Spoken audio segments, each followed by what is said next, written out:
Good morning, everybody. It's 10 o'clock. Welcome all. I just want to see who is the secretary this morning, given that Nkuleko's on leave. Recording in progress. Chairperson Nkululeko. Sorry, who's the secretary this morning? It's me, Nkululeko, Chair. Oh, you're back. Welcome back. Thanks, Chair. Is the JIPA here? Yes, Chair. I see there is Miss Mayring from JIPA who is here. Okay, thank you very much. So welcome everybody. Firstly, some good news. I've put it on the chat group. Zolisa and Nkululeko had a baby who's called Vumba Ilimnandi, which I understand means nice perfume. So we obviously extend congratulations to him. I did tell him indeed that he doesn't have to come in this week for work, but he says that he'll slide into today's meeting. So wish him and Zolisa well. I will send some flowers to them later today.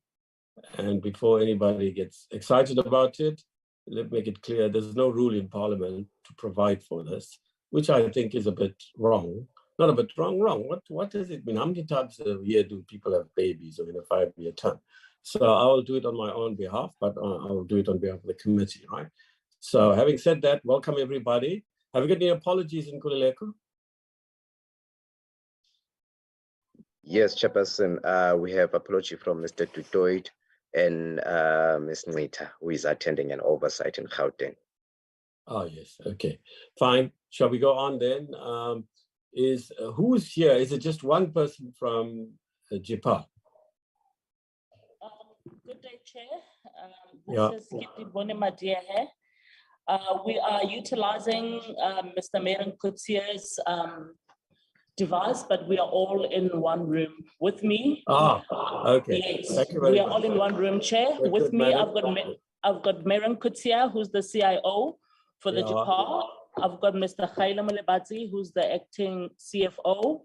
Myself, Mr. Jay Mara, who is the General Manager for Employee Benefits. Esti David, who's the legal head. We've got Leon Nivot, who's the General Manager for Performance and Monitoring Evaluation. And we've got Kabelo Jonathan, who's standing in for Mr. Mongezi.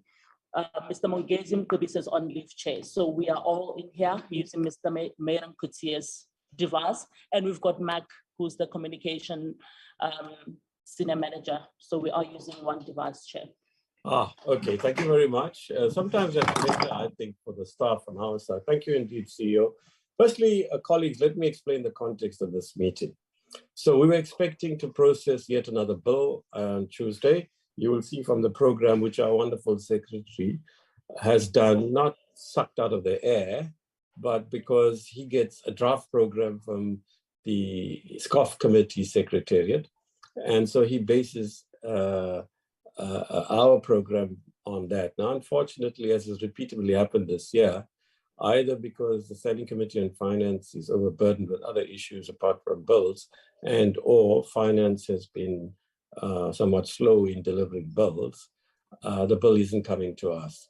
So I only established that on Tuesday afternoon and tried to work out what do we do. So on Wednesday, I contacted the CEO, and they were also having, I gather, some meeting today, workshop or whatever.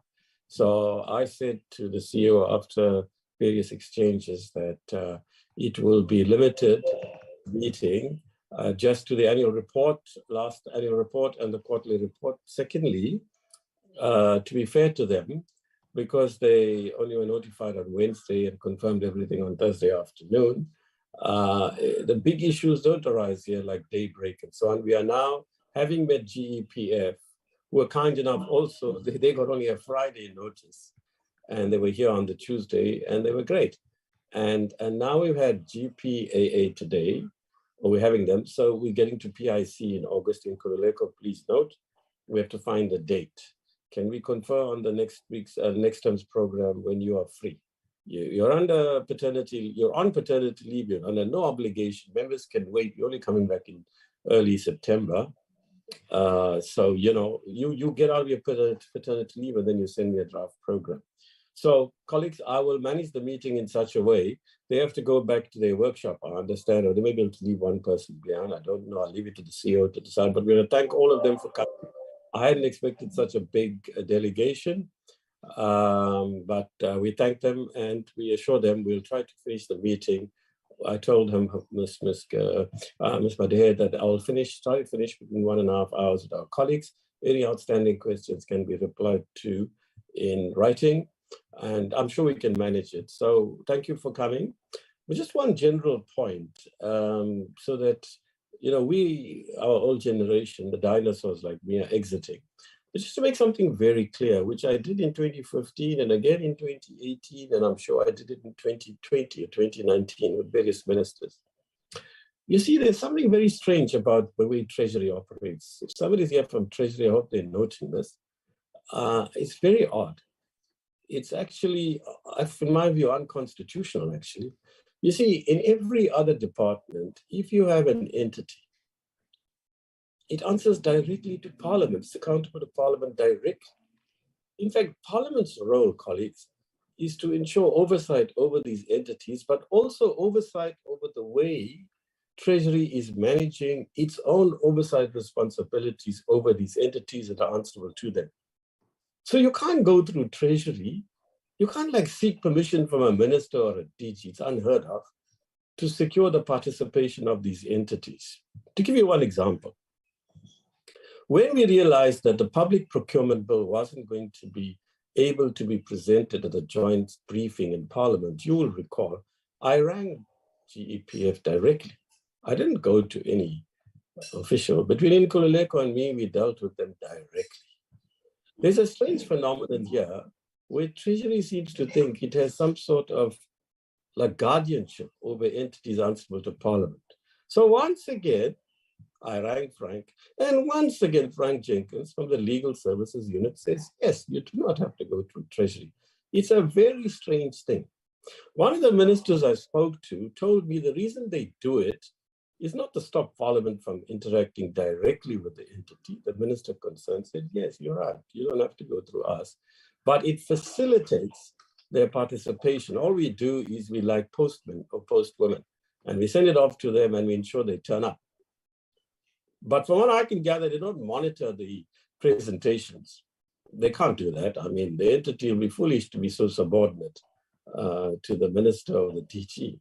They're answerable to Parliament and the public via Parliament. So can we clarify once again? The Legal Services Unit confirms there is no need to go through Treasury. I have engaged with the Secretary, but if the Secretary, for his own practical reasons, want to engage with the Parliamentary Liaison Officer of National Treasury, I can't stop him from doing so. He's a wonderful secretary, but I won't go through that. It's demeaning. I'm a committee chair. So let me make that clear once again. Can you just minute that in Nkululeko so we're very clear? When you get the next chairperson, and if that chairperson chooses to go through Treasury, or most of you know, I've been chairing committees since 1990, and I'm bored telling you this, and there's been 5 departments I think I've dealt with over the years, besides the ad hoc committee I dealt with in 1997. I've never had to do this before, and I ain't going to do it. I can't be responsible for unconstitutional behavior. We're not some committee of the National Treasury. There's an enormous arrogance here to think that we must go through them if that's what they think. So, and so it seems. We're not going to do that. It's unconstitutional. We're not going to do something wrong. They must give us a lawyer's letter to show us why we have to go through them. In Nkululeko, for practical reasons, you can do what you want, but as a political measure, we can't do that, okay? So can we move on? Frank, are you here? Advocate Jenkins, do you want to confirm what you said to me on Thursday? Okay. We've been through it. He's not here, is he? Not yet here, Chair, but he accepted the invite. Yeah, well, you know what? If Treasury has an issue, they must write to him and to the Speaker, no, to the NCOP chair, and the letter must be referred to the lawyers concerned. So we're not going to do that. I'm not stopping you if for your own reasons practical reasons, you want to go through the parliamentary liaison officer, but as a politician, I can't do that. It's wrong. I won't do anything that's wrong. Anyway, the Constitution binds all of us, including the president of this country. So, right, can we go on now to the submission? Now, the CEO will manage her team. I don't know who's going to contribute what. CEO, I should have told you if the committee secretary, last week you were dealing with Lubabalo, who is the committee secretary for appropriations, on which committee all of us here serve. He's an excellent secretary also, and I suspect he and your office have discussed this. Normally we give you 45 minutes, but if you need a bit more time, okay, won't be rigid. So it's now, what is it? It's 10:11. So how about 45 minutes? Will that be okay for you? Yes, Chair, that will be okay for us. Yeah, if you want to use less time, you're fine to use less time, but up to 45 minutes. How about that? Okay. Thank you very much. Over to you, madam. Okay, thank you, Chair. Chair, we've submitted the presentation as discussed to you now last week. I've submitted it yesterday. Very much. Yeah, and got it. yes, and it's circulated. And we've structured it in a way that we're going to be just talking about our overall mandate, the governance structures, and then from there, I'm going to hand over to one of my colleagues to take us through the performance as requested by the chair. So just in before you do, sorry, it's my fault. I apologize for this. I need to make one or two in-house announcements. Firstly, colleagues, can you please stay on? CEO, you can exit because you got your workshop or whatever. But we got other items. So one of the items is to report back on that parliamentary network, and the other is to vote on 2 sets of minutes. They've been sent out in Nkululeko as edited. Am I right? The minutes? That's correct, Chair. They were sent out.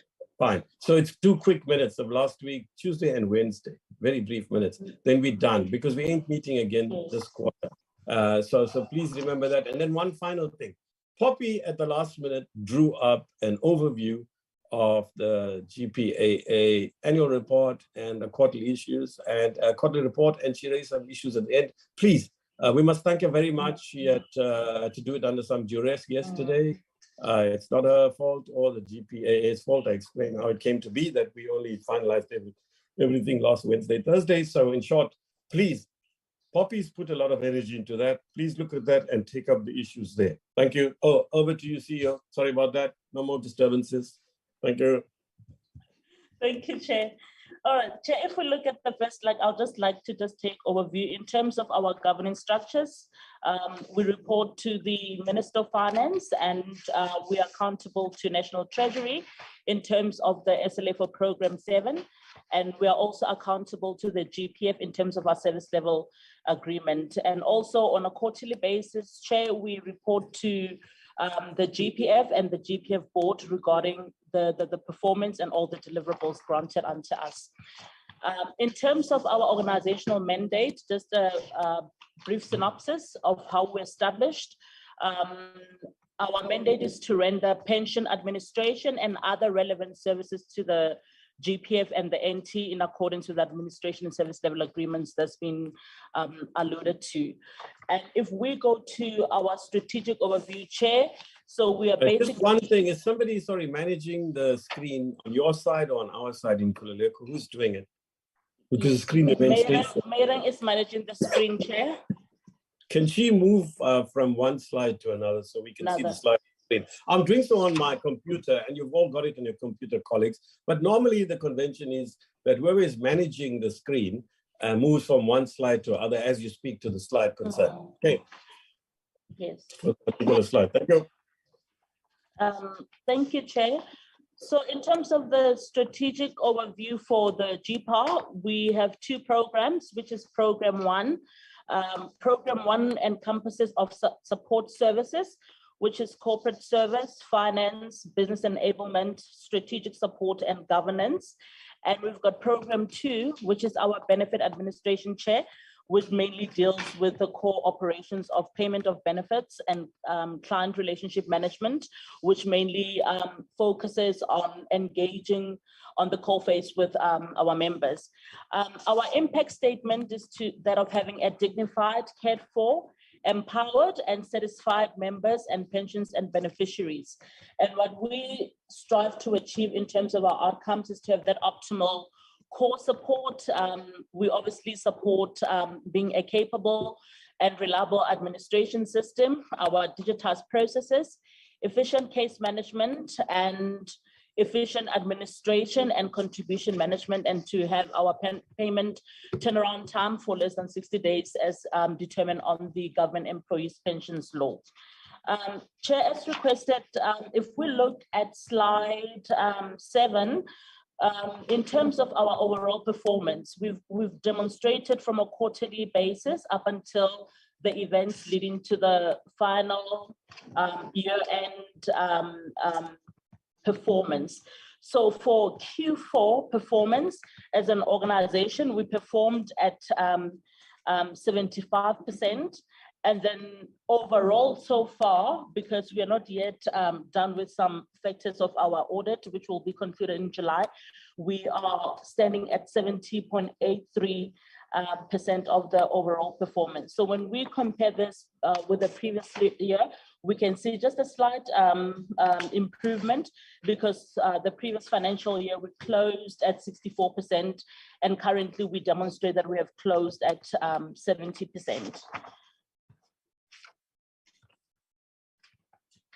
Chair, for our overall achievement and performance for 2023, our membership as at Q4, which is the end of March, 31 March 2023, was 1,267,000 members. And then we've received Q4 about 20.97 billion in terms of contributions. And for our pensioner services, the number of pensioners that we have within the fund is 336 as at Q4, which is a slight improvement compared to Q3. And then in terms of benefit payments, we've got an overall of 99.99%, which is 443 and 52,000 out of 443 and 53 of new NT benefits, excluding the benefits that we paid on time. So we can say that 99%, almost 100% per se, benefits were paid within the stipulated timeframes and service level agreements. So in terms of the others, I've requested Jay, who is the General Manager for Program 2.2 Chair, to actually take us through from the debt collections up to the performance that we have for all the 3 programs. Jay. Good morning, Chair, and good morning, fellow committee members. So the core of the business is formed of 3 programs, which is the National Treasury Program, which is the core, then the GPF program, which is program 2.2, and then customer services, which is program 2.3. I will first speak through to you on the national program, National Treasury Program, which is the non-contributory fund program, which is program 2.1. So the mandate is to deliver on various acts and statutes of Parliament. This is the program is the vote 7 of the National Treasury budget. The funds are allocated directly from Fiscus to the JPA in respect of payment of those benefits, and the administration of these funds are managed through an agreement and a service level agreement since 2010 all the way through to today. In terms of civil funds and pensions, we provide certain pensions that are paid through this program. We provide for post-retirement medical benefits to former employees of all state departments. And also then we provide the benefits that we pay in respect of military pensions, special pensions, state employees which are injured through at the departments, and that's normally through the injury of duty for state employees that we also pay benefits for. So the funds that we administer are, as I've said earlier on, post-retirement medical benefits, injury on duty in respect of state employees, special pensions, which has a Special Pensions Act, the Military Pension, which again has a special statute, and other benefits. And amongst the other benefits includes the payment of our pensions for our former state presidents, etc.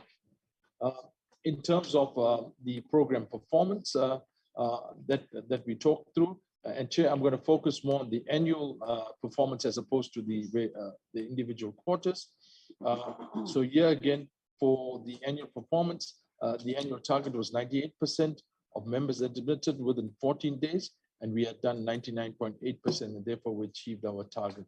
In terms of National Treasury client records maintained within 21 days, the target year was 99% of client records maintained within 21 days, and we managed to achieve 100% in respect of that financial year.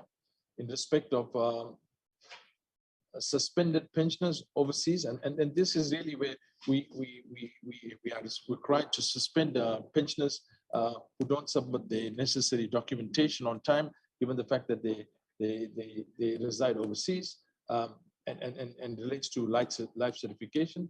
The target was 99% of suspended pensioners reinstated within 21 days after receipt of life certificates, and here again we achieved 100% of our target for the financial year concerned. In respect of National Treasury membership, certificates issued within 30 days, working days of admission, the target for the financial year was 99%, and again here we achieved 100% by issuing these certificates on time. In respect of debt benefits for National Treasury, which we required to pay within 60 working days after duly completed documents are received, the target was 90%. And here again, also we managed to achieve the target, and we achieved 100% of payment of benefits within 60 days. The next slide, which is slide number 15, Chair, National Treasury debt benefit paid. Sorry, that is a repeat of that transaction. So I'm just going to move to the next slide, which is slide number 16. Percentage of National Treasury benefits paid within 20 working days after receipt of duly completed documents, excluding debt benefits. Here, the target was 89%, and in fact, we achieved 99% of our target in terms of paying these benefits within 20 working days after receipt of completed documentation. So, Chair, in essence, those are the high-level indicators that we managed for the National Treasury program in respect to our APP. Then the other program which we talked about was the Government Employees Pension Fund, which is program 2.2, which forms a core of our business and the mandate of our business. And this program actually provides a full spectrum of benefit administration services for the Government Employees Pension Fund. As the CEO has mentioned earlier on, Chair, the Government Employees Pension Fund has approximately 1.267 odd million members and a total of about 450 odd thousand pensioners to whom we pay a monthly pension to. The services that we do in respect of the Government Employees Pension Fund is we collect contributions, we reconcile them, and we manage them. In the financial year that we're talking about, we collected approximately 80 billion odd rands. The membership admission that we manage in respect of the GEPF, update the information concerned, communicate to them on relevant matters relating to the membership, as well as ensuring that we communicate to them in respect of all changes to the fund, etc. And these include both active pensioners and beneficiaries. And then probably the biggest aspect of our program is in respect of benefit processing and the payment of benefits thereof. So on average, Chair, for that financial year, we paid, I think, 70,000 odd pension benefits for the financial year concerned. Moving on to the next slide, which is slide number 18. The benefits that are payable by the GEPF are in respect of funeral benefits, and here the funeral benefits are both to members and spouses and beneficiaries concerned. We then pay a resignation benefit. We then also pay a retirement benefit in terms of the rules, a debt benefit in terms of the rules, a 5-year balance where a member dies and prior to 5 years, and we then pay the balance of that pension across to him, and then that person may receive a spouse's pension benefit as well. We also then do what we call transfers to external funds. So if a member or decides to transfer his pension benefits across to a third-party pension fund, we then allow those pensions to be paid. Again, we have raised the issue around spouse's pension, which is what we pay in respect of a pensioner who's deceased, and then his spouse or her spouse would get the necessary pension. Third pensions, child's or orphan pension, which is what we currently have, and then special nature benefits such as the pension redress that we had paid benefits for, which was negotiated between labor and the employer. In terms of, I'm on slide number 19 now, Chair. And in terms of the program for the APP, and I'll again, Chair, take you through to the annual targets as opposed to the individual targets. And should there be questions around the quarterly performance, I'm happy to take those questions as well. So in terms of annual targets, 98% of GPF members admitted within 14 days. And again, Chair, we achieved 100% of these members were admitted within 14 working days. Contribution collections, 98% of GPF contributions received and reconciled by the 22nd of the month. And we managed to achieve 99.96% of these contributions were received and reconciled by the 22nd of each month. In terms, on our slide number 20, Chair, in terms of benefits paid within 45 working days from liability date, excluding death benefits after receiving duly completed documents, the target was 86%. And here, Chair, we managed to achieve 93.81% of all GPF benefits paid within 45 working days, excluding the death benefits. And there's a specific reason why we've excluded the death benefits, Chair. It's simply because of the fact that the process in respect of death benefits is a lot more complicated and requires a lot more investigative work. In terms of GPF death benefits paid within 60 working days of liability date after duly completed. Hello, we seem to have lost you there. Ah, you're back, okay. Chair, and yeah, we did not meet this target. We only achieved 48.68% of death benefits were paid within 60 working days. And again, Chair, yeah, I've stated that the investigative processes, the receipt of the documentation on time, the clarification of certain information between employer and ourselves, as well as the beneficiaries, is the issue. And we are working with this matter together with the GPF in dealing with it to work out a better way in how we can achieve these targets going forward. Chair, now I'm on slide number 21. The target in respect of contributions received for the TPF was 98%, and we achieved 115%. And so one would ask why we achieved 150% as opposed to 100%. Chair, in fact, one of the employed departments had overpaid these contributions at the end of the financial year, and therefore we then did a refund of these contributions back to the employed department. In respect of the AIPF, which stands for the Associated Institute of Pension Fund, contributions received received and reconciled by the 22nd of the month. The target was 98%. Again, here we achieved 99.12% of the target concerned. In respect of the AIPF benefits paid within a set period of 45 working days of liability date after receipt of duly complete documentation, Chair, we missed this target here. We only achieved 63.41%. And this was due to some internal processes that we had determined that was the reason why we did not achieve this target. We have subsequently re-looked at these processes, and we are quite certain that in this current financial year, we would achieve this target going forward. Again, Chair, in respect of the Temporary Employees Pension Fund, the target in respect of payment of benefits was 86% within 45 working days. And again, here we missed this target substantially. We only achieved 30.83%. And again, it relates to the same issue around the processes internally, which we've identified, and we have now remedied that process, and we will ensure that we will achieve these targets going forward. Chair, the next part or the core of the business and then is in respect of client services, which is then managed, which we call program 2.3. So in essence, Chair, we have 16 regional walk-in centers, and they are situated all over the country as per the map that you see in your presentation on slide number 24. We have 2 offices in Limpopo provinces. We have 1 office in the Mpumalanga province. We have 2 offices in Gauteng province. We have 2 offices in the Free State province. We have 2 offices in the KZN province. We have 3 offices in the Eastern Cape. We have 1 office in the Western Cape. We have 1 office in the Northern Cape, and we have 2 offices in Northwest province.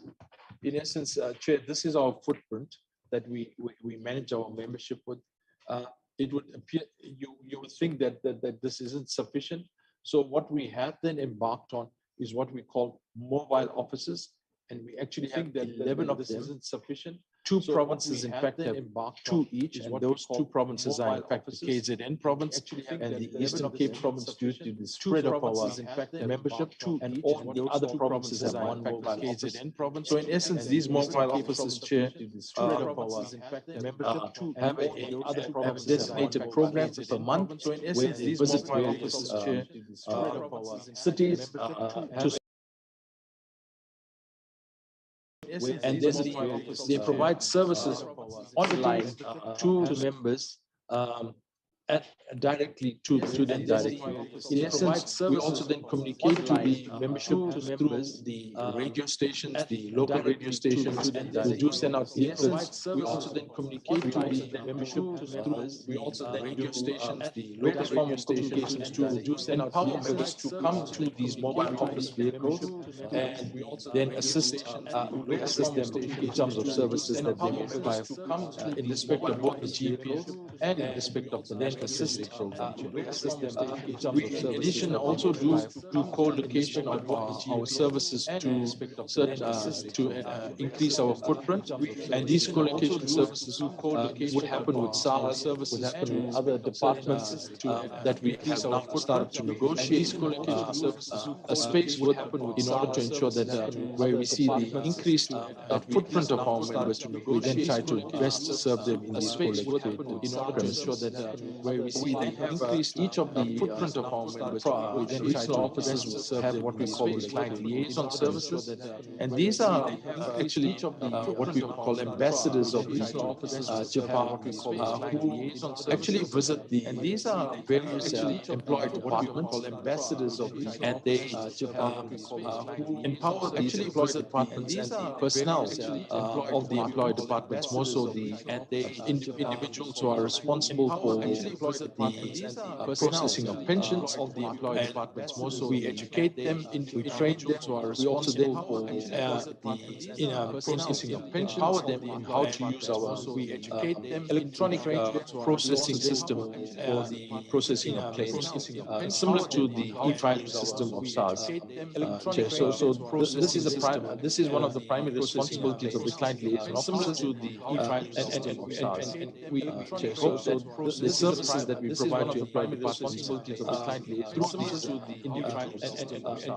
helps the client, helps the employed departments to better understand pension matters. We then have a centralized call center located in our Victoria offices, Chair. And again, the call center, this call center is located the Victoria offices, Chair, deal with both the National Treasury Program as well as the GPS program in managing inquiries from all deal with members, the National Treasury Program as well as the GPS program. In addition to all of the above channels,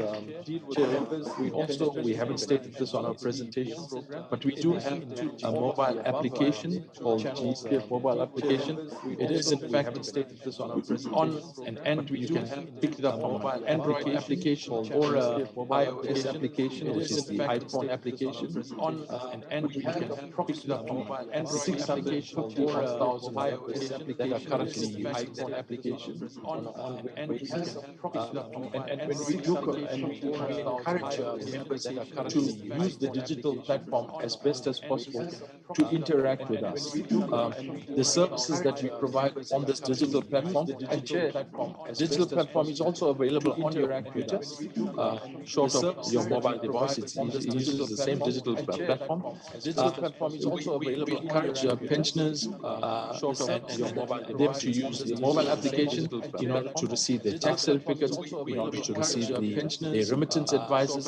We also encourage members to use the application to see how where the claim is, what the process is, what the benefits are, etc., etc. So there's a whole host of services that are available to both members and pensioners, what the benefits are, which is at the tip of the fingers, if we can use that term, to deal with our services that we provide as an organization. At the tip of the fingers, if we can use that term, we also then provide what we call short messaging services with our services that we provide. And these services apply to various types of what we call SMS, to various forms of communication that we send on a regular basis. Apply to various types of probably something that we also haven't shown on the slide chair is in fact the regular communications via email to our membership, probably in terms of both members and pensioners, in terms of informing them about the status quo of the fund. We have two newsletters called Fund Talk and Fund News, and these are supplied to members on a quarterly basis. And then also, we also communicate to them regularly when there's a need in terms of changes to the GPM and or the National Treasury, and provide them that particular information. When there's a need in terms of changes to the GPM the fund or the National Treasury with whom we work, also then uses social media as a platform in terms of changes. The social media platform includes Facebook, Twitter, also then uses social media, and these platforms again provide in social media to ourselves and the fund in terms of empowering and educating members, and this is done through videos and the fund in terms of empowering and webinars and things of that nature. And this is in addition to videos, those client channels. We then do what we call outreach campaigns or programs. I'll start from the bottom, which shows the human resource forums, and here really chair programs. We look at empowering employer departments and the human resource staff and management who are directly responsible for the management of pension affairs on behalf of state employees, and we empower them in terms of the rules of the funds, train them management of pension affairs in respect of various aspects of what the rules mean, train them and other matters that are coming through, such as coffee bill, etc. And so this is the way in which we kind of communicate directly to the employer departments through these forms. And so the next way in which we do our outreach programs, and this happens on a monthly basis, is what we call retiring member campaigns. And these campaigns are directed to individuals between the ages of 57 and those close to 65. And these campaigns are directed at a particular province or area, and together with the employed departments and the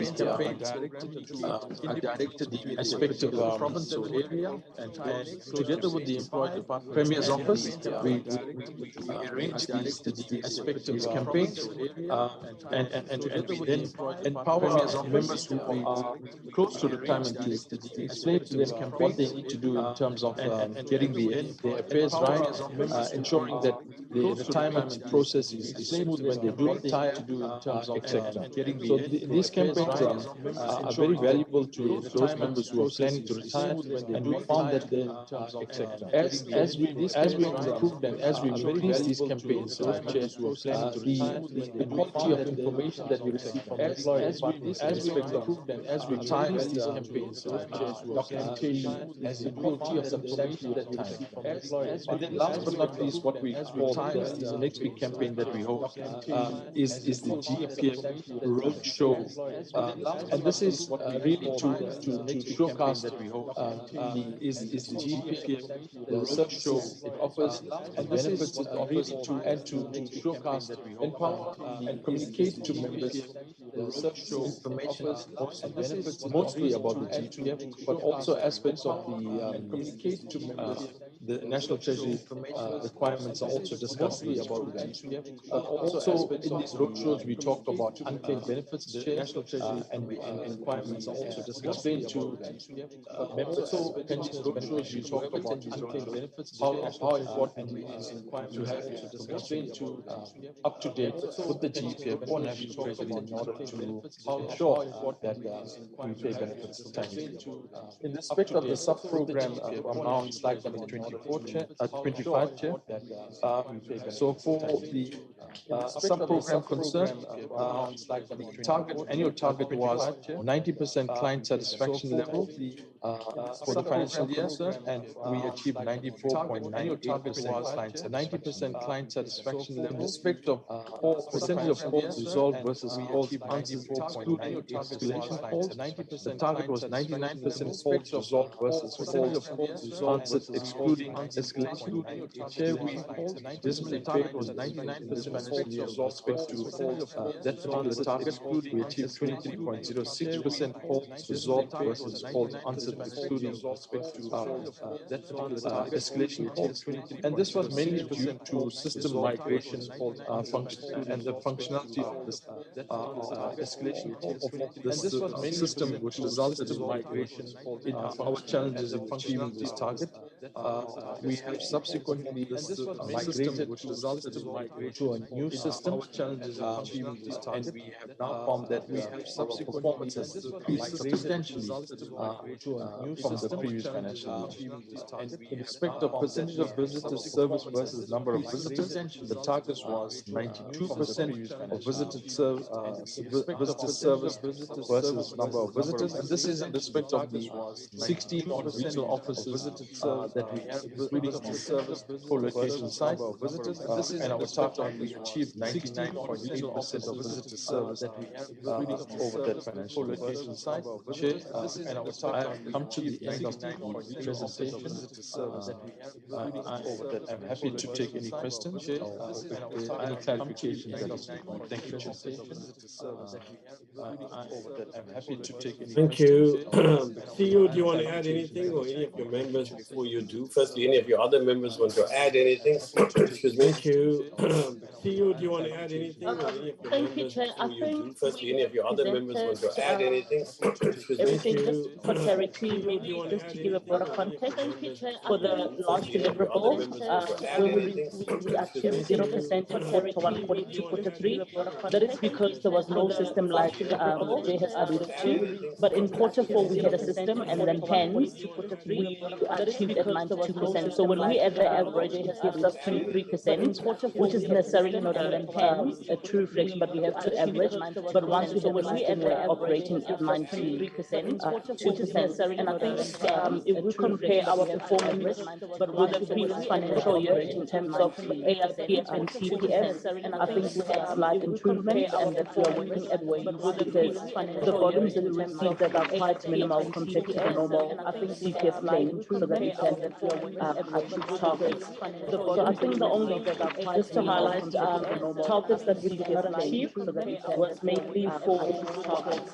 So I think the only, just to highlight, targets that we did not achieve, 90.2% Black employees was actual, and our target was 92%, but we're not that off, we're just 1.8% off. And then actual, and the previous year, there was 99% of Black payments of invoices paid within 30 days that were not active, but this year we managed to achieve 200% on quarter payment, but when we average does that.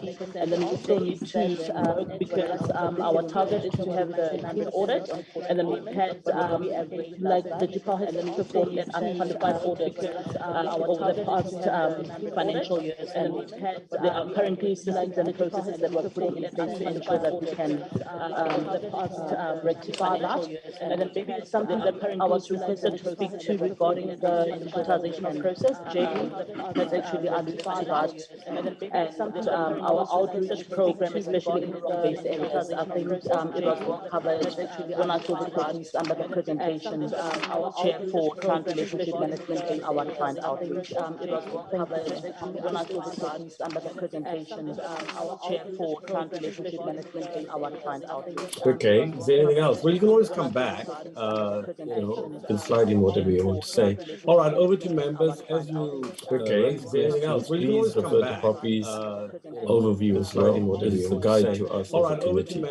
So over to you. Okay, is there anything else? Please refer to Poppy's I see Dennis hand up. This is the guide to us as a committee. Unusual. Thanks, So Chair. over to you. I'm going to turn my video. I'm on oversight because of an hotel, so experiencing some of the things you sometimes experience. I'm on oversight because of an hotel to make sure that I'm experiencing some of the. By the way, So yeah, I want to just turn a my quick video. thing, Dennis, before I forget.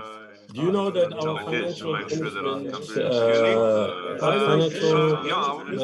amendment is on the House agenda for this afternoon? Do you know about financial management amendment? Sorry, so you're going to connect by Zoom House agenda for this afternoon? Do you know? I want everybody to attack if you're not there. Okay, sorry.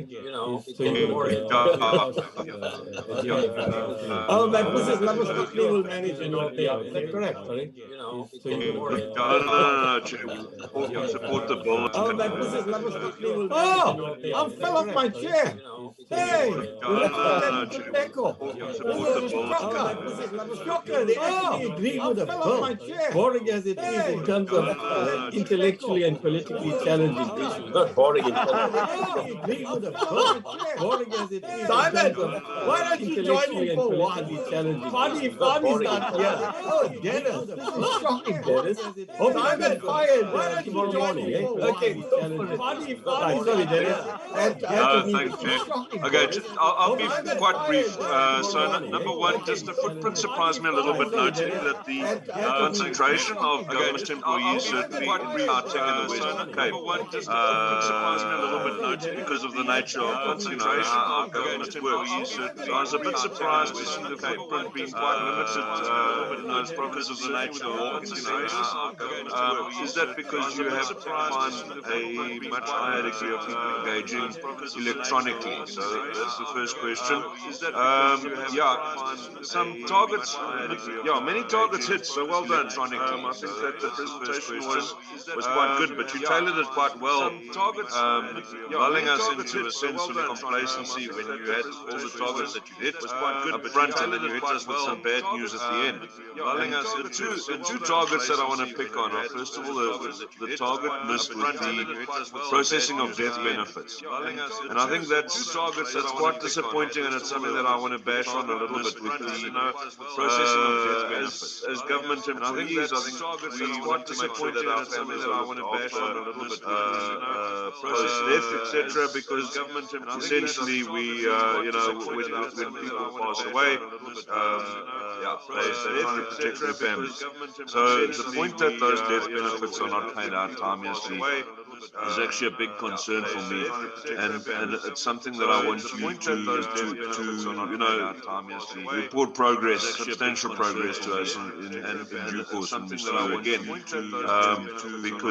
because really that's key to the peace of mind of government employees. And I guess that segues nicely because my last point really about your calls answered and to the peace of mind. Understand that staff morale, and I guess that segues many components. And I think that maintaining staff morale,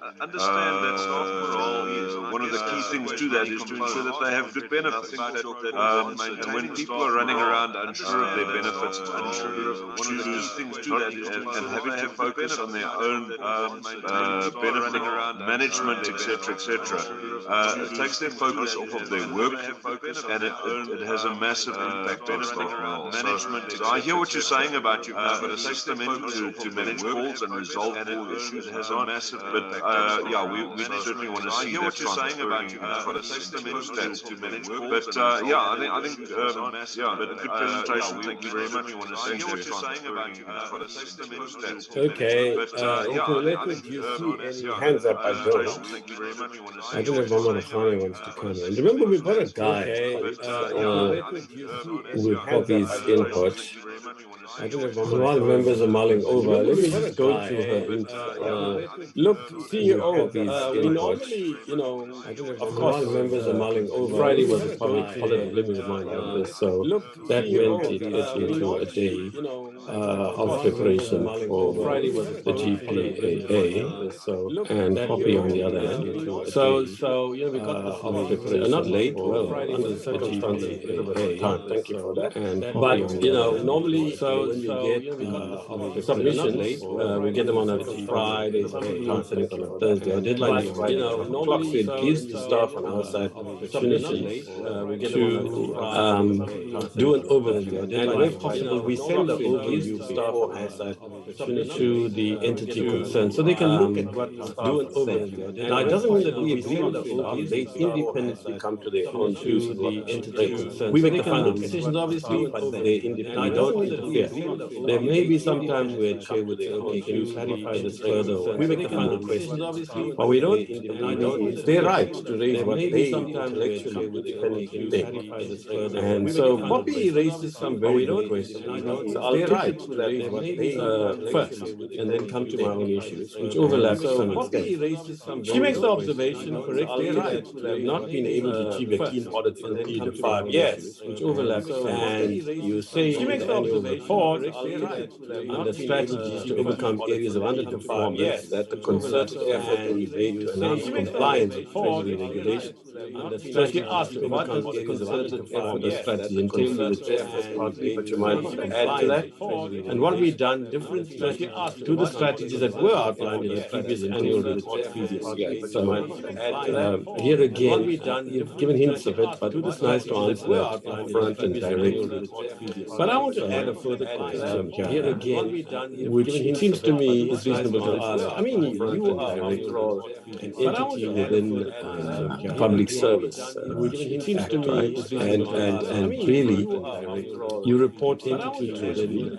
Ultimately, in the case of government employees, and really in some other you report into Treasury. The GEPF is unable to the PIC to secure the investments. Hopefully, it doesn't happen, and they're doing very well from what we can see. And we'll have them soon able to the PIC to secure the investments. Hopefully, it doesn't happen. The administration doing very well. But I mean, really, and we'll have them soon. Doesn't it look bad? Like if Treasury doesn't achieve a clean audit, how bad would it do all the municipalities? But I mean, very rarely seem to achieve that. So it's like when Treasury is a bigger onus, but for you, GEPF also a bigger onus achievement. Seem to achieve to actually meet them. So it's like when Treasury is a bigger onus, worth for you rather than somebody else. It's a further question. Doesn't it look bad that GPAA is not being able to observe the Treasury regulations? Then this is Poppy asking, addressing irregular expenditure. What preventative and corrective measures have been taken to avoid the recurrence of costs? This is Poppy, you can add if you want. What is hindering the effectiveness of current internal controls to partly address that? What is under money concurrent management efforts? That's a good question. You can add if you want. That is a direct new question from what I can see. Please do address that. What is under money? Can GPAA provide the committee with a more detailed action plan?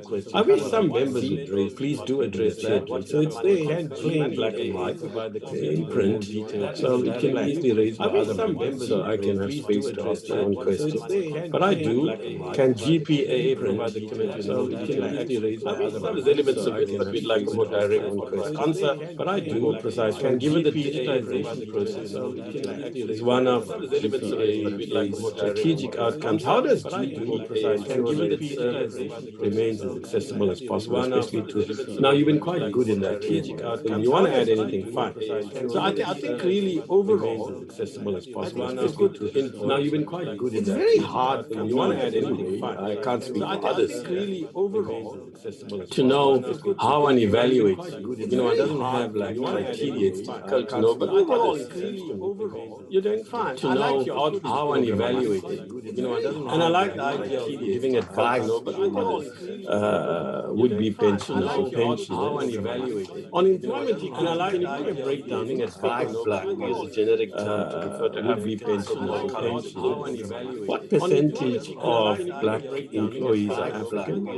And what about women? There's no references to gender, I can see. Or maybe I missed it. Of black employees. Am I correct to say you have the largest? And what about women to manage the country? Am I wrong? I would think you are, but I don't know. What percentage of your pensions are overseas? Country? You see, also you achieve 60. What percentage of your performance targets across your 5 strategic outcomes? You see, also you achieve 64. Now the 65%, I heard what you said. Some of those things are beyond your control. Not beyond control, but it's difficult to manage. It's not easy. You've got a large number of pensions. There are huge percent. I heard you do a range of different services within pension folds. So administration folds. So understands it. The question to you is, don't you think 64% is pretty well done, really, for an entity of your sort? The presentation is good, but the statistics don't seem to match the quality of the presentation, really. So, as often happens, the presentation is public servants. You present very nice slide, the presentation, very verbal, verbally eloquent. Statements here, but when you look at the statistics, they don't quite match that. Often they don't match that at all. But in your case, the gap is smaller in that respect. Many other entities appear before us. So then there is this issue. If I understand it correctly, you have no say on policies or investment of the GEPF. So, but do they consult with you at all? Because fully they are practical issues that you have no say on the way you administer investments that might have some or other impact on policy. So do they confer with you, or do you have no say? Do you actually have a representative that attends their board meetings or their management meeting? I'm not quite sure whether you address that issue. Is that done where as observers go along to meetings? So you get a better sense of what's happening in GEPF, or are you completely separated? Do they actually attend any of your management meetings? So you get a better sense of what's happening in GEPF. You don't have a board, as you know. Do they board chair and or your representative? Are they represented as we do with the CEO who's not available? But the board chair and or your representative. I gather you just have an advisory board, as we do with a typical board would be. So we didn't call them. So I gather you just do you in any case have them coming to your meeting? If so, what meetings do they come to? What is the degree of cooperation, if any, between you and the GEPF? Thank you very much. Over to members. So what meetings do they to us? What is the degree of cooperation, if any, between you and the GEPF? Thank you very disappointing. Nobody's coming in. To us. Where's Simon Molensani? If any, between EFF, don't you want to say something? Thank you very disappointing. Nobody's coming in. To us. Where's Simon Molensani? Thank you, Chairperson. Don't you want to say something? Okay. Right. Over to you, CEO and your team. Thank you. Thank you, Chairperson. Don't you want to say something? Okay. Thank you, Chair. Right. Over to you, I'm going to answer some of the questions and others I'll Thank you, Chairperson. delegate them according to our areas of specialty. In terms of the digitization process and how we reach out into areas, I think Jay spoke to our outreach program and how it becomes our mobile and other co-locations to actually engage with people that are far-fetched from the cities. And as for, in terms of our membership, obviously the largest membership is Gauteng, followed by KZN, followed by in terms of Eastern Cape, and the fourth biggest is Western Cape. So how we distribute our offices in those three, for example, in Gauteng, we've got 2 offices, and we've got, so how we distribute our offices, the one in Joburg and the one in Pretoria, and our outreach actually goes to other places like Soshanguve, Mamelodi, Eastern and Western locations where the offices are not here. Same applies with KZN and KZN. We've got offices in Durban and Pietermaritzburg, and then when we go to Zululand, where there are no offices, we actually have co-locations in places like Osizwe, and then when we go to Zululand, Newcastle, and then we actually do that. We apply the same model in other areas so that we can expand our outreach, because the purpose here is what other alternative medicine we look to be more visible without necessarily really going and open a new office, and we do that, and then we've got a scheduled program in every province that we reach according to the membership and the needs. That's how we address the extent of reach out to rural membership and the areas. In terms of performance, Chair, I think maybe the performance was 64% was for the previous financial year, ending March 2022. So that's the information that the Chair had. So the 64% is for the previous financial year. For the current financial year, which is 31st March 2023, that the Chair had, so we've demonstrated that we are currently at 70%. For the current financial year, pending that the final indicators of audit outcomes. So if we look at where we're standing compared to the previous year, it's actually more or less a 6% increase in terms of performance. And I've indicated that the other three, which are the quick wins, when we look at the percentage of total Black employees, it says our target is 90%, and we actually have 90%, 90.2%, which is just below by 1.8%. And also for the previous year, it was this percentage of paying claims within 30 days, invoices for surpassed within 30 days, and we are still for 9%. But in the current financial year, we actually achieved that to an improvement. I will be giving over to the acting chief financial officer to actually talk through what we had initially presented in March, because we reported on the 31st March 2022 what we had financials, and then why is it that we have been having that qualified audit financials, and then with how we are going to improve it going forward. So before I can hand over to them, I want to improve it to talk about the irregular expenditure and the consequence management, and what is it that we're doing, and the strategies that we're doing to improve it. The irregular expenditure and the consequence management, and what is it that we're doing, Thank you, Chair. On the question relating to the clean audit as well as the regular expenditure, we'll tackle them together in that they are linked. Because audit, the major as well as the regular expenditure to arrive at the clean audit so far is driven by the amount of irregular expenditure that we arrive at the clean audit so far.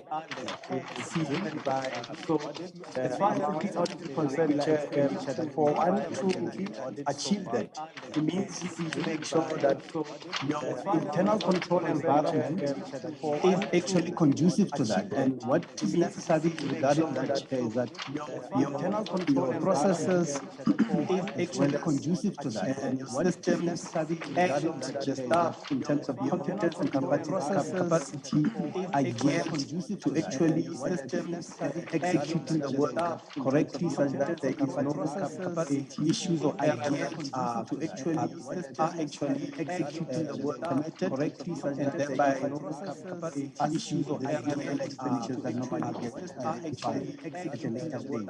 Now, as far as that is concerned, Chair, from scanning the environment, one of the first things we started to do was that, from a financial perspective, because the clean audit means that it must be clean from a financial statement perspective, as well as financial performance perspective, because the performance means that audit perspective, and also from regulation perspective.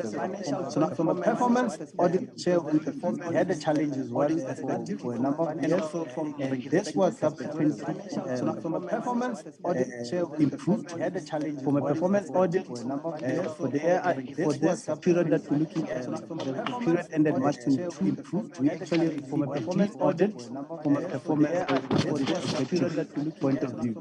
Now, what then is remaining is that the progress that is being made on the financial statement side of what then has not arrived us at the clean audit as at March 22, but there is some work that was done, albeit maybe slower than what clean audit would have anticipated. And I would just share maybe with the committee some of the measures that have been taken. than what we anticipated. In recent times, what we've done is that contracts that were classified as irregular terminated. One of the reasons that we had to terminate was that we needed to stop the continuing expenditure on irregular contracts. Therefore, we terminated those, and what we then opted to do, because in some instances it will be services that we require in order to, therefore we terminated the service delivery type and opted to work the same objectives. We then opted to rather participate in similar contracts where other organs of state rather participate the same contract that is free of any irregularity and so on. And that's one of the strategies that they deployed in order to rid ourselves of some of these irregular expenditures. Then, Chair, one of the other things, initiatives we employed was looking at the supply chain structures that we have. These structures being looking at bid specification committees, the bid evaluation committees, as well as the bid adjudication committees. To look at the composition thereof, because the transactions that come through adjudication committees to look at them need to be approved, go through these structures, and therefore some of the transactions will go through these structures without necessarily being approved, go through these structures, not necessarily identifying the potential irregularities that eventually get picked up at audit time. So those structures were reconstituted so that we improved the skill base and the skill base around it, so that we are able to have more effectiveness in structures that manage the supply chain process. So that was one of the other things we did, and we think to this end, Chair, it is giving us some good mileage around that. That was one of the other things we did. And now, one of the outcomes of reconstituting this, Chair, is that we are now seeing instances where when we identify a potential irregularity, we would actually put that SCM process on hold and revisit it and see whether is there a way to correct it, or if it cannot be corrected, then we would actually cancel the process and restart it, so that when it comes through again, it becomes free of any actually. So that's one other method that restart, and then I think as far as some of the root causes, because there were questions as to what is really some of the challenges that we have.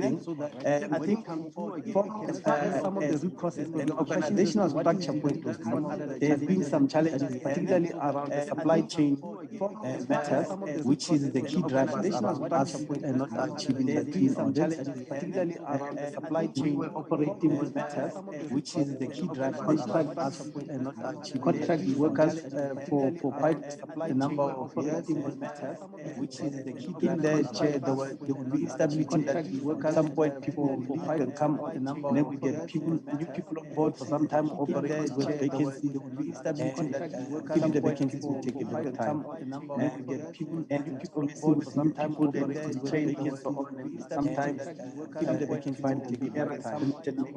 People so those are some of the challenges that we have. As far as the overall financial statement is concerned, we've improved on the internal controls relating to that. Which means the review processes have been beefed up in that. From management side of things, there's more intense review to make sure that the financial statements are free of material misstatements.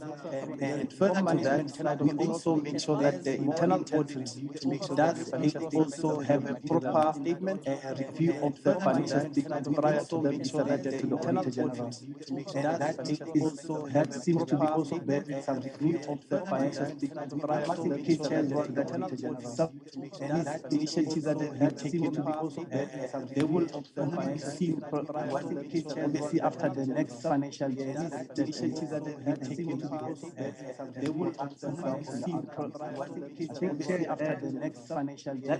Oh, maybe that's one other thing we needed to I need to share with the committee. committee that we did also have to revise our standard operating procedures. One other thing we needed to share with the committee, the revision there, Chair, also took into account the findings and the recommendations from the Auditor General, and so that the revision there, Chair, how we move forward and how the findings and the recommendations from the Auditor General takes into account the weaknesses that we have identified in the audit, and so that going forward we don't have a recurrence of the similar problem. Into account the weaknesses that we have identified. Similarly, there was a revision of the delegation of authority that we underwent, and with that delegation of authority being revised, of the delegation of then meant that there will be more engagement from senior management and more review and controls from key parties, so that more engagement have adequate oversight and review mechanisms in place. So that then lastly, Chair, what we've done is that we are in consultation, regular consultation with the Office of the Chief Procurement Officer, so that we also get in consultation, regular consultation Office of the Chief advice early on, particularly where also get the main gray areas, consultation Office of the Chief advice early on, particularly in clarity and so on. So that engagement happens much more regularly with the CPO's office, because the idea is clarity and so on. So that improve on the preventative measures much more regularly, so that before we even CPOs commit to the idea is that the regular expenditure, we rather just avoid it. So that before we even also improved on the consequence management, because there was a question on consequence management. The consequence management in recent times has been improved upon, and as a result, we have also then had to submit to the office of the CPO in recent times has been requests for confirmation, and as in terms of the irregular expenditure framework, you submit to attach with that application matters related to that. So yeah, Chair, I think that would address with that application matters related to that. Thank you so much. So yeah, Chair, I think that would The address with next that question was application regarding matters related to that. Thank you so much. the governance structures and how often we meet with. Chair, I think the next question was regarding the governance structures and how often we Thank you, meet Chair. with. We meet with the GPF on a quarterly basis, and the engagement is largely official to official, in the sense that we have a quarterly executive committee to executive committee meeting with GPF officials.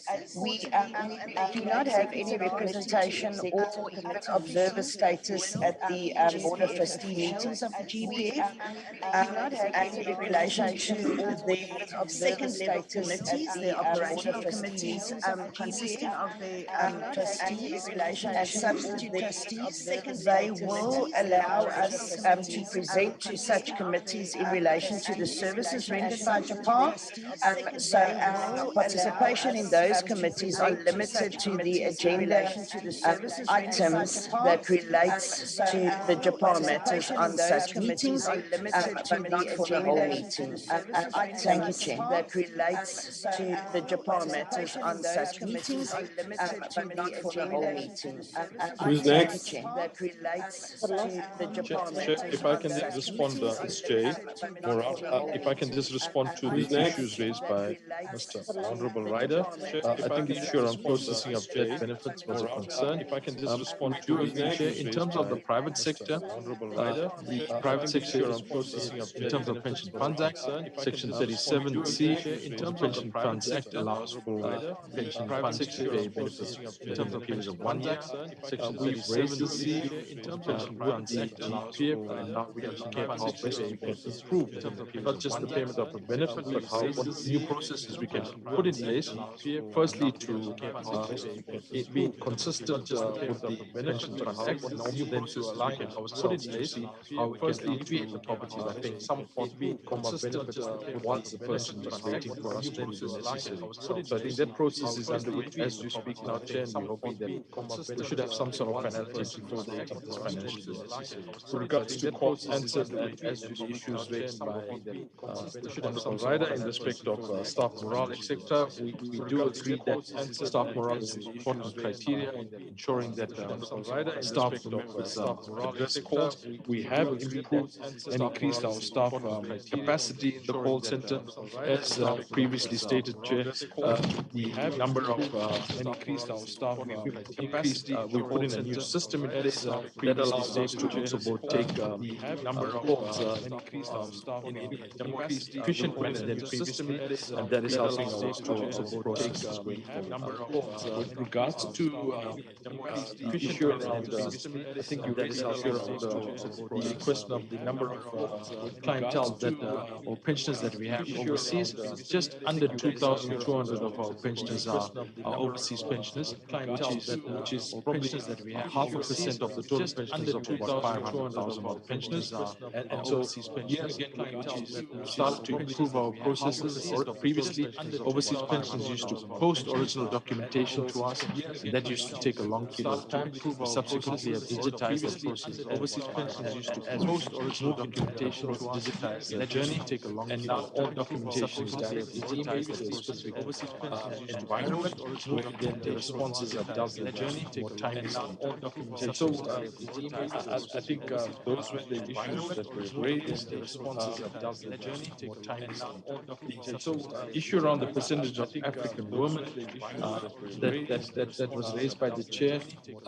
So in terms of the JAPA staff, we have 1,051 staff members. 388 of these staff members are male, and 661 staff members, which is female members, and that is 63% of the staff male. And that JAPA has in fact female staff members. And as mentioned in our performance report, 90% of staff members, just over 90% of staff members are Black, which includes African, 90% and Chinese of staff members, just over 90%. I think those were the questions that No. The question was more precise. You see, people use the generic term Black, rightly so, but then we sometimes want to ask, what percentage of the Blacks who are there are African, Indian, and so-called colored, respectively? I want to ask, what percentage of the Blacks who are there? Do you have a breakdown? Indian, and so-called colored, Chair, we'll have to get back to you on that one. What percentage? The reason is, do you have a breakdown? Some years ago, when I was chairing local government, the reason I can't recall. We kept seeing this figure of Black, which is the NC's use of collective term of people of color. And that's the language I also use, figure of Black. You see, it can sometimes be deceptive because there's an overrepresentation and Indian South Africans, or usually an underrepresentation of so-called colored South Africans, and so on. So it's better to be more precise with the figures. Also because I don't believe, I come from more precise section of the movement that doesn't believe so because most of us struggle with their activists. I don't believe you should have a crude, racial, commensurate representation. I mean, you work out, I don't believe you should have so many African people, let's say 68%, commensurate, therefore 68.4%. Sometimes it will be over that, sometimes below that. Africans reasonably representative is the word I use of the three Black communities. Sometimes fact over that, sometimes. What we do find reasonably representative are often underrepresented in the public sector. So I think we do find reasonable South Africans, so-called, are South Africans too. Many of them have deep roots in this country. So where do they come from? I don't want to go there. So we should be fair to all communities, really. Where do they come from? Now, for historical reasons and formal educational reasons and cultural and other reasons, I don't know what sociological answer would be for this, but Indians are sometimes overrepresented in the cultural and other reasons. Maybe because of the House of Delegates, sociological, ecological answer would be for this, but Indians are sometimes overrepresented. So we looked at these issues. We were in this political discussion in the first 10 yes. But I think in fairness to the Parliamentary Committee, one should break them down. We also find that women are underrepresented in CU, and it's very impressive, I must say, that 63% of your staff comprises women. We also find that very good, CEO. Congratulations to you and your predecessors. I think that's great. But having said that, can we have that's very good. Surely you have some ideas. Even if you don't have exact figures, Nicolaleco is great. Since you've insisted on being secretary today while you're on maternity, you can secure that figure within 48 hours. So by, okay, every Friday morning, 10 o'clock, how about it? And then just send it out to the members. Is there anything else you want to say, CEO? So by, okay, we could draw to a close. There's no follow-up. I see Dennis is to a couple members. He did say that he's got what's this connectivity issues? Who are they that he's got? But am I going to raise a question? Comments? No. What's this connectivity issues? Who are they that he's got? Yep. Going to raise a question. Yes, we've got the Comments? stats. Oh, no. What's this Yes, connectivity issues? Chairperson, thank you. We will send it through in any event, but we can just quickly indicate percentages of the total staff in complement. 84% African, 0.1% colored, 1.7% Indian, African, and 9% white. Yeah, look, that's reasonably representative. In fact, in one case, over-representative. But as I said, it's not huge racial representation. Not much. Look, I mean, I don't really say what others think, but I'm telling you what I think. And many of us who have discussed this in earlier years of our process. And this issue is arising even in our own circles now for different reasons. But there it is. Those are our own internal political issues. And this issue is arising. So having said that, look, now for different reasons, I think we've got a very comprehensive answer on the issues of the finances and how you're managing them. Very comprehensive. But I must say, CEO, listening is very comprehensive. Thank you for your how you're managing them, by the way. Very comprehensive. The gentleman who replied. But I must say, very honest. You're being very frank. Well, at least from what I can see. Thank you for your very careful in my choice of words. From what I can see, it's a very frank, a very elaborate answer. Being very frank. Well, sometimes entities try to hide some of those things, but you've been quite honest. It does worry me, but sometimes that is trying to hide an entity like yourself, honest, to have these many problems, some of which seem entirely avoidable, really. There's nothing inevitable about it. There's nothing objective. There's not objective circumstances or constraints that dictate it. Avoidable, really. You talk about sometimes even you speak of objective. There's not objective makes those decisions or constraints that dictate it. If not officials within sometimes even entity, either they do it because they don't have the ability or, let's say, skill, in which case they must be trained to have it, or either they do it because have some nefarious reason for it. But whatever, I hope you say skill, we do not have the forensic capacity to investigate all this on our side. But what we do know is skill. We do not have, it doesn't look appropriate, especially for any institution or any public. But what we do know, but in your case, it does look really concerning, and I hope you're going to address this. Now, look, any realistic committee, but we have a very short year. We've got endless bills, and I hope you're going to address this. And we've got the MTBPS coming and a budget before the May election. What I can gather, we've got endless bills, and I hope you're going to address this. And we've got, I don't know, MTBPS on the AFF side on the program. It's funny, I think it is. So I don't know what's happening there, but the last I heard, I don't know powers that will be on the AFF side. Having discussed it with other powers, funny, I think, is we're going to have a very, very short year next year. But the last I can gather, very few weeks over the side. Having discussed on a debate and then the budget, is we're going to have a very we exit Parliament. So I don't know when we'll have time next year.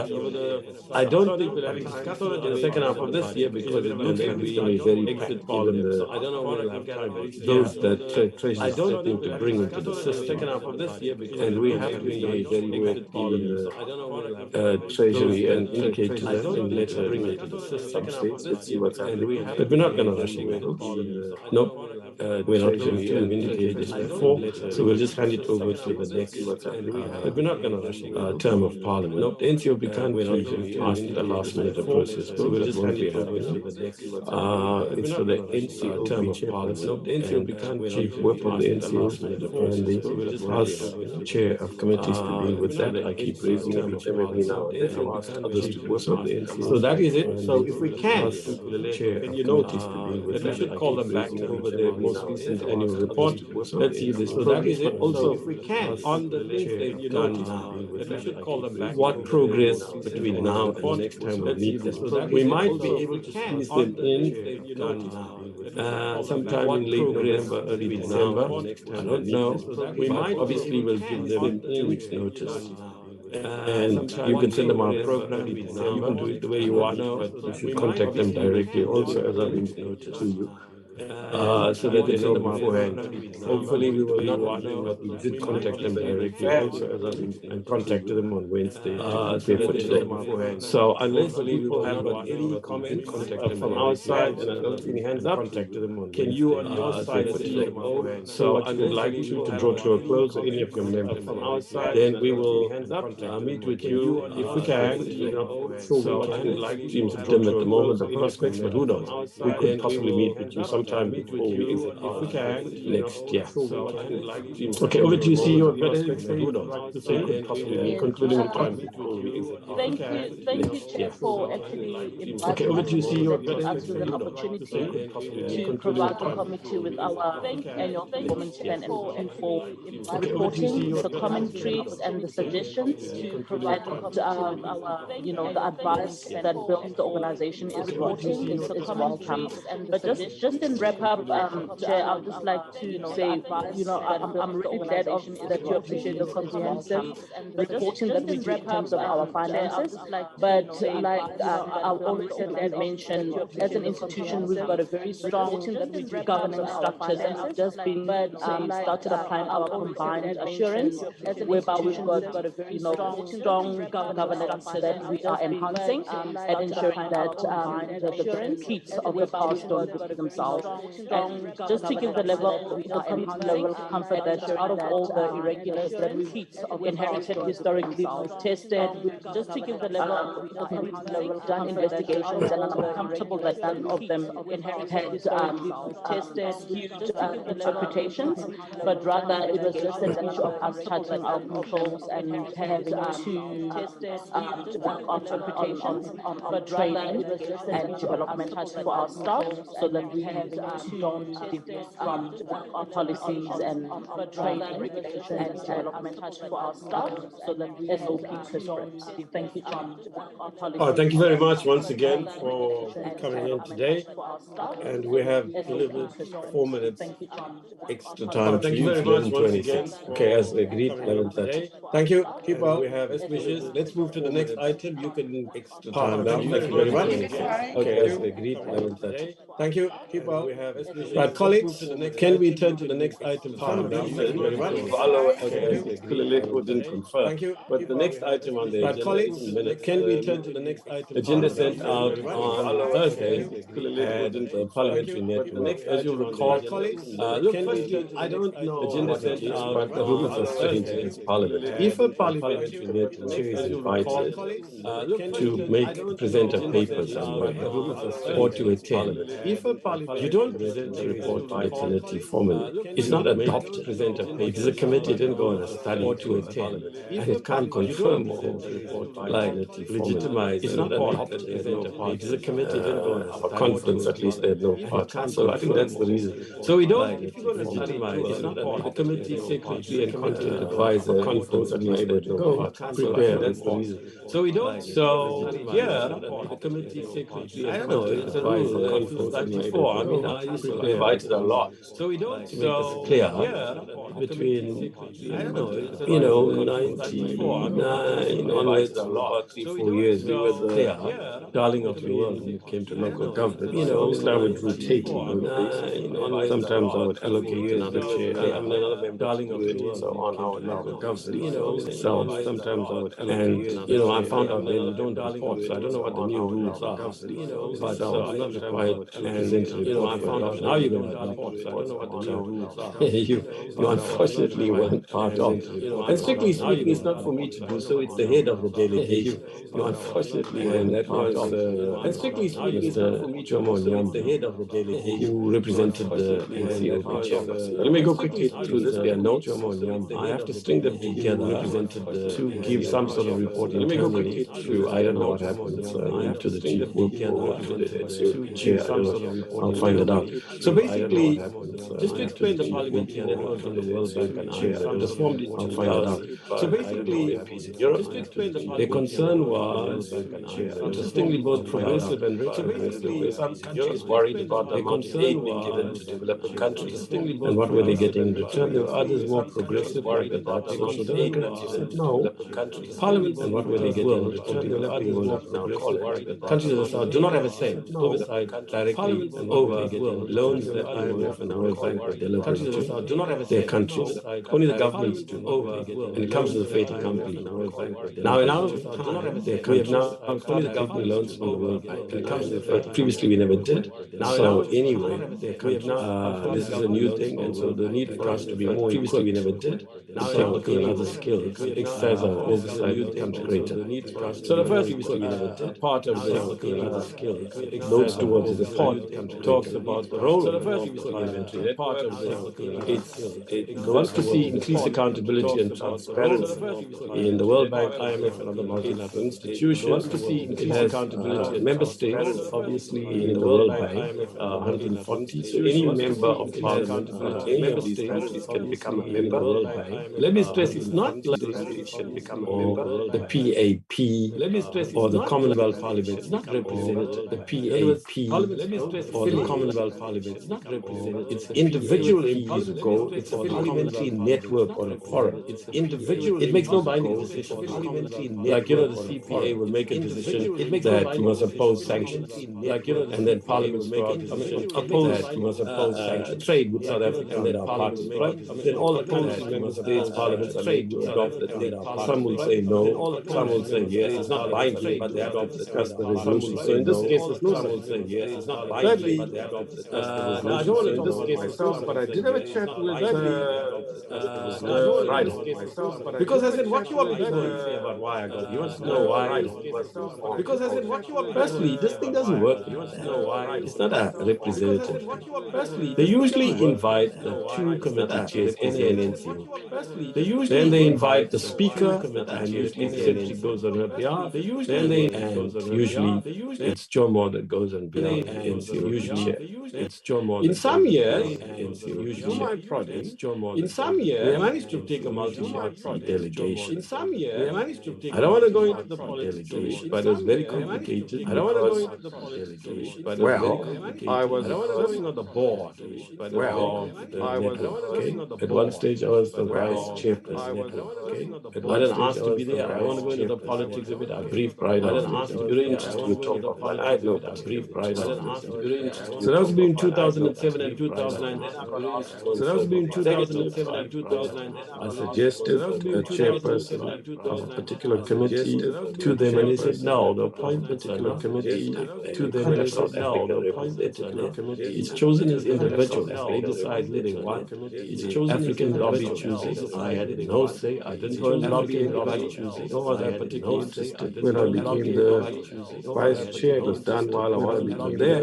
So anyway, I served chair. It was done while after 2014. When I got back to Parliament, I explained to them after 2014. I got back to Parliament. I just attended the meeting, and then they wanted to co-elect me. I said no, and then they wanted to thank you. Then they co-opted me, and partly because of the work I did earlier. I was mandated to change the articles of association and make it a more effective and proactive organization, not be a dead forum where you just proactive organization, you get briefed on things and then there's no action on it. So I spent a lot of energy. There's no action on it. Most of what I proposed on behalf of a committee, most of what I subcommittee on behalf of a committee, we rejected. They said no, they want to remain as a forum. We rejected. They said not active as a forum advocacy group of the sort I had in mind, and others active, including the chair. I had in mind, and others. The chair happened to be a Labour Party party at the time, so the chair happened to be a Parliament chair, so he shared lots of things. So it remains just a forum, but it really helps you to understand issues. And a lot of the issues I learned from their appointment to the committee in the last term, things I learned all that, having banks and institutions, without bricks and mortar, and institutions, without bricks and mortar, and institutions, without bricks and mortar, public hearings, the biggest ever on the financial sector in 2018. In other words, getting a report up to today, 4 ministers getting convened, what's this called, financial sector charter. But that's in Joe's hands, and I don't know what further I can do. So that's the first section. Then I had to speak on the economic outlook for South Africa in the context of Southern Africa. I said nothing, the same thing that we said here. I drew on a lot of our reports, but the main point I made was that I drew on a lot of our reports. But the main point I made, like many countries of the developing world, we haven't been able to recover from the development of the 2009 global crisis, COVID, and the Ukraine was very hard. But many of our problems also self-inflicted. I can't go and lie in the international forum. They know us very well. What do you think the IMF World Bank does? What do you think the other senior analysts do? They know all about us. So I couldn't go there and say, they know all about us. So Jomo did a very fair, balanced, and interesting speech for what it's worth. He was fair. And so did his advisor. Anyway, so did his advisor for what it's complex. And then I dealt with the statistics. Poppy helped with the statistics on what's happening in each part of the world, and we know what's happening in statistics from the report. Then based on basically the report, then forecast. Then the key issues that came out of parliamentary forecast. Then the key issues that we managed to do between 2007 and 2009. We'd go for a 2-day meeting. 2007. It just didn't seem worth it to fly all the way to Washington just for a day and a half meeting and come back. Yet right there, while we're there, overlapping with us at the swing meetings, seemed worth it to fly all the way to civil society and ourselves pushing it. We want to be part of it. Right there, while we're there, overlapping. And frankly, some of us went and fought with the powers that be there, and they agreed. They said, no, they cannot have a group of maybe 120 MPs all coming. We must allow the board members to come and some senior active MPs. So that's what happens. Not everybody can go to the IMF World Bank meetings. We must allow the board members. They're giving more numbers. So we attend both. So that's what happens. Not everybody can go. Suppose an independent network, or that we must allow the world changing. They're giving more numbers. Big meetings. So we attend both. So that's what happens. Now the increasing global and independent network, the global economic and technological fragmentation, and the retreat of globalization, of course, is a concern. Now this is reducing global economic and undermining international trade and increasing and the retreat between and within countries, and having various other consequences. The war in Ukraine is compounded this problem, cost of living, etc. The war in Ukraine was a major issue. Some countries having various other consequences. The war in Ukraine. Yes, Ukraine's a problem. What about Palestine? What about other war zones? Why have you never eaten? Is it because of the European speak countries? Yes, they couldn't answer that. Not the parliamentary. What about other war zones? Economic choices is argued that influenced by economic, not economic considerations. They couldn't answer that. China and the US and the tension there is causing huge problems. There's a wonderful disagreement by use of words. IMF managing director China and the US and the tension. She says the roads that tie us together have become weaker over the last year. Fragmentation is deepening with globalization, and she says an integrated economy that spurred the growth and prosperity of the last 3 decades. IMF research suggests that globalization, if the fragmentation and integrated globalization intended to emerge in Russia, China, the US, and a new bloc emerges. Their argument is from the West that 7% of global GDP over years can be lost. That's what's very severe about. The global growth figures I'll just mention to you have had very, very GDP over years can very big. That's what's very severe about. Down from 3.4% globally. Advanced economies are likely to grow by 1.3%. It dropped from 2.7% last year. Growth in Africa is likely to grow by 3.6%, but as you know, from a very low rate of 3%. You know, it's not looking good. If Europe and Northern Africa we're in trouble, right? This is our main trading partner, right? China, interestingly, is projected to grow from 3% to 5%. It's nowhere near the 10 and 12%. That in itself is a problem for our commodities. India, interestingly, is doing quite well. China, interestingly, is projected to fall from 6.8% in 2022 and now to 5.9%. India, interestingly, is doing quite well. South America growth rate is expected to fall from 3.9 to 1%. So only China and now to 5.9, right? And even there, China is still not fully recovered. South America growth is expected to fall from 3.9 productivity issues, global financial stability and major and even there, China is still not fully recovered. There's been too quick a transition from low interest rates and liquidity to high interest rates and low liquidity exposing the financial sector. Major there's been too quick a transition from low interest foresee a recession, but there were interest rates and low liquidity exposing constant inflation and high interest rates, increasing food prices, capital flowing out of developing countries, significant increase in debt levels. This is a big issue that we fought for.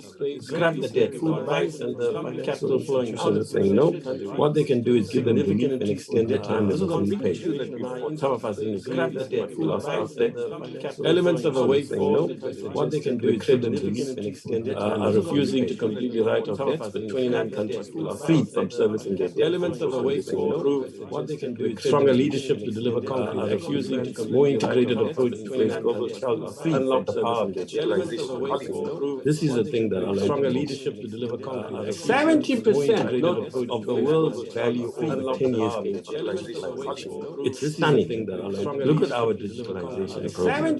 Look how weak we are compared to Rwanda, many countries in Africa that are low, Egypt. It's stunning. We have a stronger look at our digitalization. But they're shooting it. Look how weak we are compared to the amount of many countries in Africa that are low, Egypt to a cell phone, which cuts all the corruption out directly from this is amazing.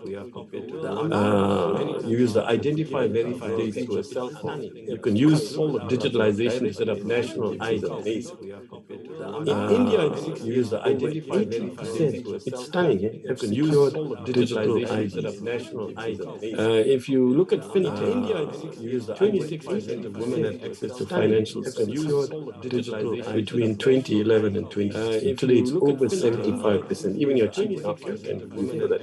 Over 80% of India interesting now is between 2011 and 2016. Today, it's over 75%. You can use digitalization to ease the cost of business, especially small business,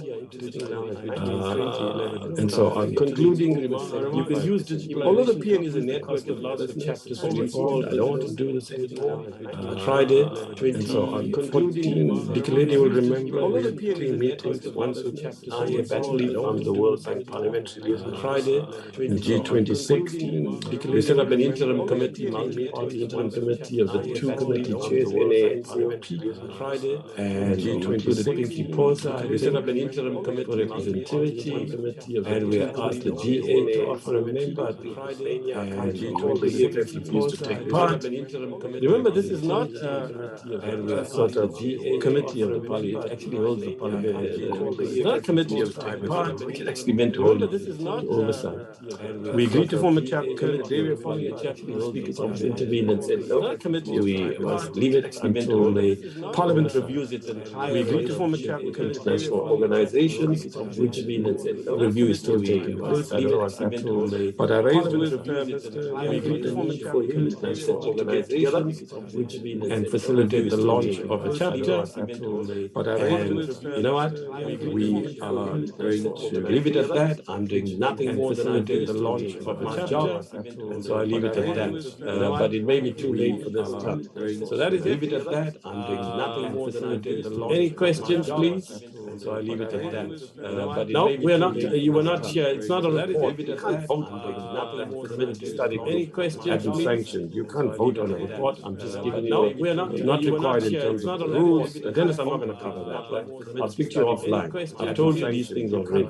So I'm giving you notes. Not required. There is no rule that I know of unless things have changed. I'll speak to you offline. You see, Dennis, you can't vote on this report. You are not giving you notes. It's not a multi-party committee. committee traveling. Thanks to my party, we did 2 years, I think, do a multi-party visit. But then it got very embarrassing because the two, I'm not going to cover it, it's embarrassing to Parliament. There's a rule that multi-party visit, no more. But then very embarrassing, no more. Thanks to my party, I'm not going to cover it, it's embarrassing to Parliament.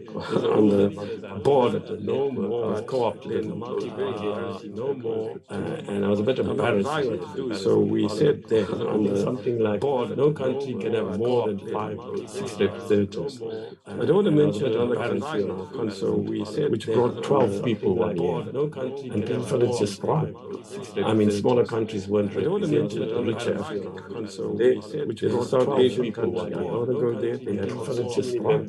So I think there's some smaller countries weren't represented. So, you know what, the incoming committee should suggest that at least once a year, maybe there are 2 meetings. So I think there's some smaller countries weren't represented. There should be maybe the 2 chairs, and the committee should suggest that at least once a year, maybe we should include at least 3 from the NA and 3 from the NCOP, and ensure that at least 3 parties, the majority party, whoever they are, and 2 smaller, second majority from the NCOP, and ensure that it'll be good. But as I said, it's a majority party, whether it's a network, it's not a representative organization. I don't know where they are now. I have refused to serve as a co-optee on the board or as an elected board member, even though Mr. Nyambi and Mr. I have refused to do so, I think, again in 2017 when they were there.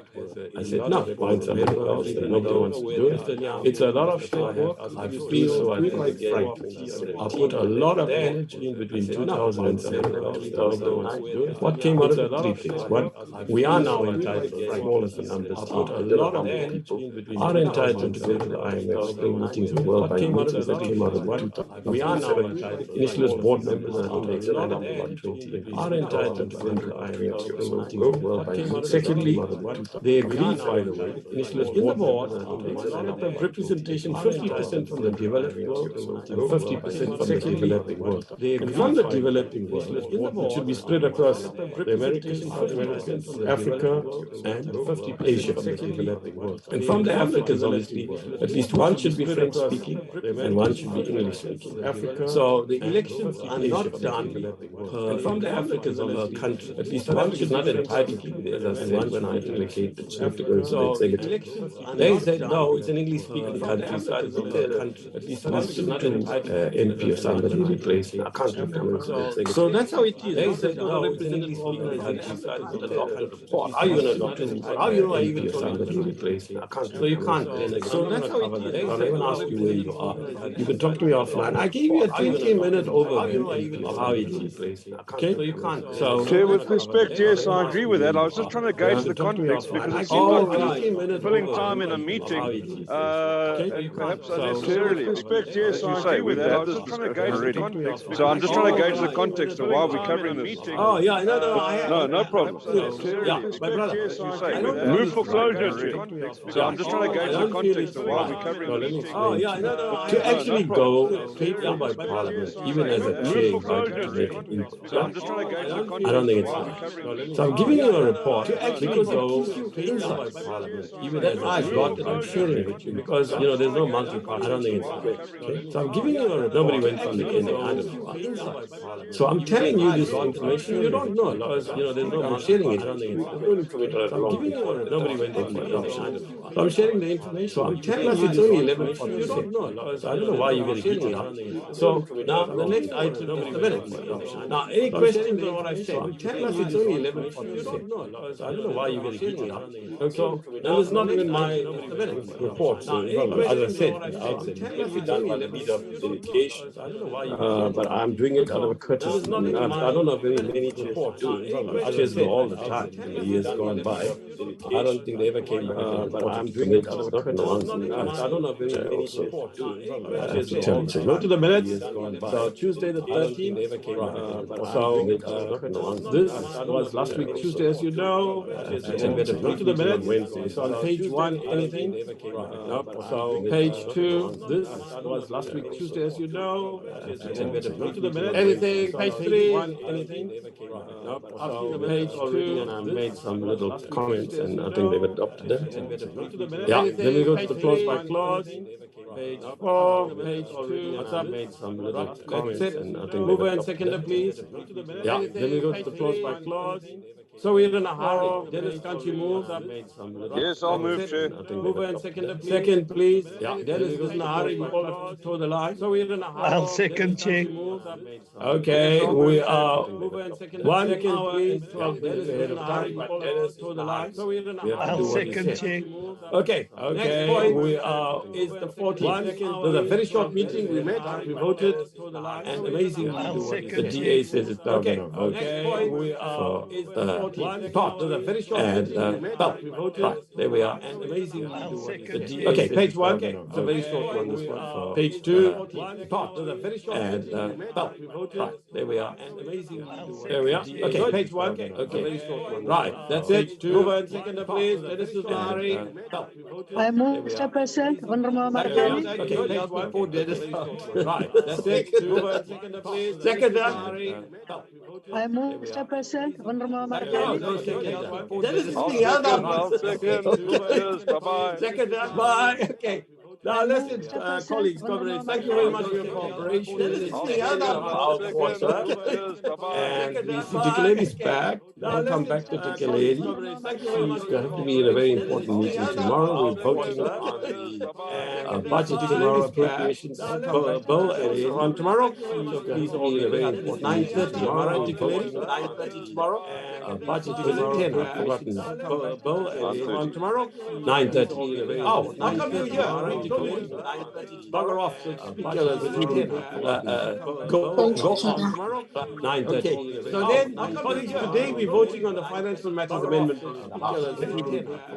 So Zolani Mkiva will do an overview. We'll do a declaration. There's a lead talk, but we're pleased to hear at least one party from the opposition is voting with the bill. It's really a straightforward vote. So we thank the DA for that, but fortunately each party's right. Okay, any other questions before we say goodbye? I don't think we see each other. It's really a straightforward because tomorrow we don't meet as a committee. So fine. Declare, do you want to say okay? Any other questions before we say goodbye? I don't think we see each other. It's really a straightforward because tomorrow we don't meet as a committee. Declare, Not yet, just want to thank members for this term. We'll see each other in the next term. Thank you. Okay, thank you. Bye bye. Just want to thank members for this term. We'll see each other in the next term. Thank you. Okay, thank you. Bye bye. Just want to thank members for this term. We'll see each other in the next term. Thank you. Okay, thank you. Bye bye. Just want to thank members for this term. We'll see each other in the next term. Thank you. Okay, thank you. Bye bye. Just want to thank members for this term. We'll see each other in the next term. Thank you. Okay, thank you. Bye bye. Just want to thank members for this term. We'll see each other in the next term. Thank you. Okay, thank you. Bye bye. Just want to thank members for this term. We'll see each other in the next term. Thank you. Okay, thank you. Bye bye. Just want to thank members for this term. We'll see each other in the next term. Thank you. Okay, thank you. Bye bye. Just want to thank members for this term. We'll see each other in the next term. Thank you. Okay, thank you. Bye bye. Just want to thank members for this term. We'll see each other in the next term. Thank you. Okay, thank you. Bye bye. Just want to thank members for this term. We'll see each other in the next term. Thank you.